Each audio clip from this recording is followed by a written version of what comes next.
And one more thing concerning this underlayment material. This is Universal Patch and Skim Coat Uni Pro, and it's from Henry.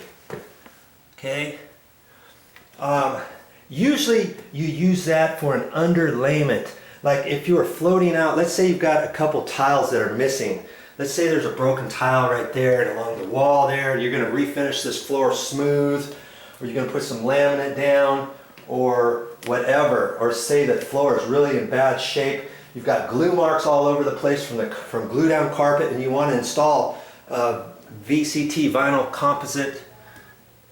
I always say that wrong. Vinyl composite tile, VCT flooring. Maybe it's thin like this and you have a glue layer on the floor, you know, with the edges on there, and you can't get it up, and it was glue down carpet, and you scrape and scrape and scrape, and incidentally you can get most of that off if you use a razor scraper that's long, razor blade about 10 inches long on a retractable handle, and you can get those at most hardware stores, and you get little hand ones too, like maybe 1.5 feet long or 10 inches long. They have different sizes of those too, and I've used those to get off that carpet glue. You could also, for carpet glue, this video wasn't supposed to be about carpet glue, but another thing you could do on carpet glue, if you have enough time, is you could saturate that with water and spray it, and then let that kind of help release the glue to a certain extent before you razor scrape it. Or you can spray a cleaner over that or something out of a Hudson sprayer or something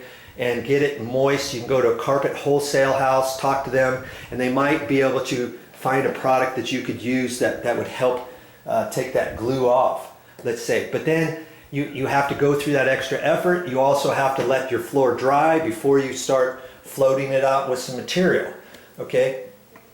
Because there'll always be little patches, and that's what this stuff is for. Just patches, underlayment areas. You can float out the entire floor.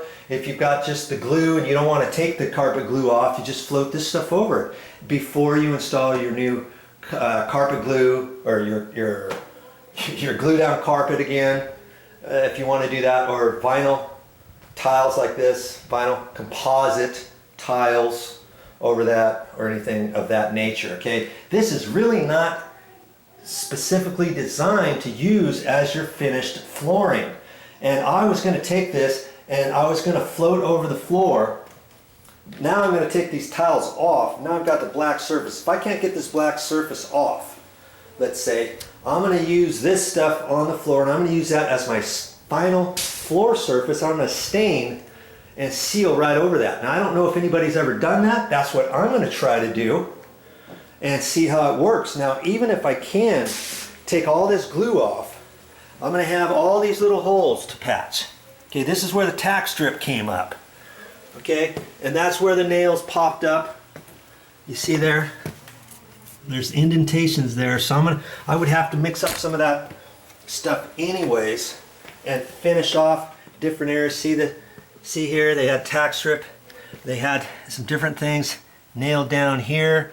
So I have to clean up that all the way around the edges. You can see where it is. I'll still have to use that material, okay? And I think it's going to stain over nice. So more than likely I'm going to use that material.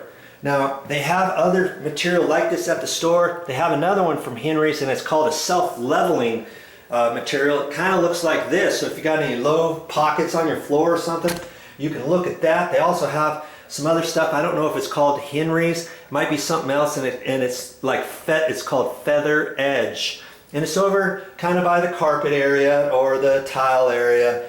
You talk to anybody, and if the store has it, you know, they might have 3 or 4 different things that you can use on your floor. Don't just take my word for this one thing, because I had to kind of ask some questions at the store, and after this project I'll be more versed on what to use and maybe what not to use and how to do the floor next time and all that. Okay, the thing is, the more you do, the more you learn. You get caught doing different things, and even if you have to go through extra hassles, you'll at least know how to do it the next time. That's just how you learn. Okay, so don't get frustrated when you get into your project, and if you have any questions, by all means send me a comment, send me a question to my channel, and I'll try to get back to you in a timely manner and answer your questions, help you with your project the best I can.